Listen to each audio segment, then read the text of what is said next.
Let's bring in the great college football writer for The Athletic, Bruce Feldman, who joins us. Bruce, thanks for joining us. Who leaked this story on Friday that the Big Ten was looking at maybe somehow trying to salvage this season? Morning, Dan. I think it's been something, obviously, a lot of powerful Big Ten coaches have tried to mobilize some strong opinion on. And it's a plan that, look, ADs in the conference, as well as a lot of coaches, are really pushing for. And I think so you can start there. I think a lot of what you said a minute ago is probably on point.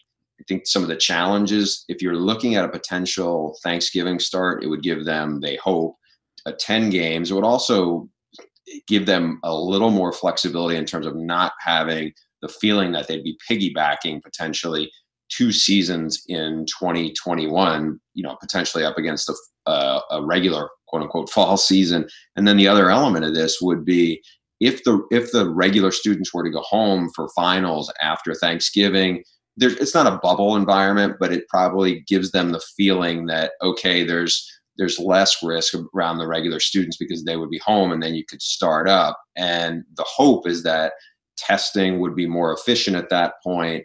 But again, I think it's a stretch to expect it, but that's one of the models they're looking at. It's real right now, at least in terms of the discussions. How did the Big Ten get to this point, though, where you had athletic directors and coaches who had no real say, from what I'm told, that this is basically presidents and a commissioner who decided to make this decision? And I don't know why they didn't try. Why not try at least? Or give the impression you're at least trying. They didn't even try to get this season started. Well, the part I think that's different, you have the Pac-12, which made its own announcement like about an hour after the Big Ten did. The Pac-12, I think, did a much better job of having an alignment. They had a very detailed Zoom call with their medical experts the Monday night before. All their coaches were on it. All their ADs were on it. And Larry Scott was on it. And they have a sense it wasn't just, okay, we need to ramp up all the testing. In some cases in the Pac-12, there were 5 hotspots they identified and said they would need to have testing daily. And we can't get to that point. They talked about their concerns with heart issues. And honestly, the Big Ten, because the Big Ten was more back to football than a lot of the Pac-12 schools were at that point, the Big 12 had at least been dealing with what exactly does this mean in real terms than what the Pac-12, which had really been hearing about what the Big Ten and some other people had been dealing with.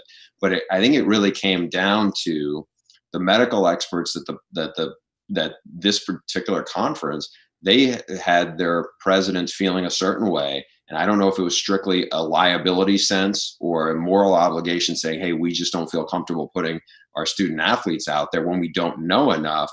But I think the difference between them and, let's say, the SEC, the Big 12, and the ACC, who are still pushing forward, is their medical experts are telling them something different. And they're honestly viewing things through a different lens. And it's very complicated right now. What do you think happens this week with the Big Ten? Probably nothing. I mean, I would imagine, look, this has been a PR disaster for them on top of all this other stuff. When Kevin Warren, the new commissioner, had the chance and was pressed on issues by Dave Revson on BTN, he didn't really offer any specifics. And they offered a little bit more detail like a week and a half later. But at this point, I don't know what information changes things for the Big Ten presidents and CEOs. That's who's got to make the decision. Their boards may be more political. They may try to exert more pressure on them potentially. But I don't think anything's going to change this week just because they saw some high school games where, by the way, they're not actually testing, or they saw an FCS game in Alabama. I don't think that made them say, oh, well, if it's okay for them to get a game off without hitch, we can just push forward. Now, maybe this changes down the road, but I think they're going to be looking at a lot of different scenarios, especially how these cases are in different parts of their footprint. Any hiccups with the ACC, SEC, Big 12?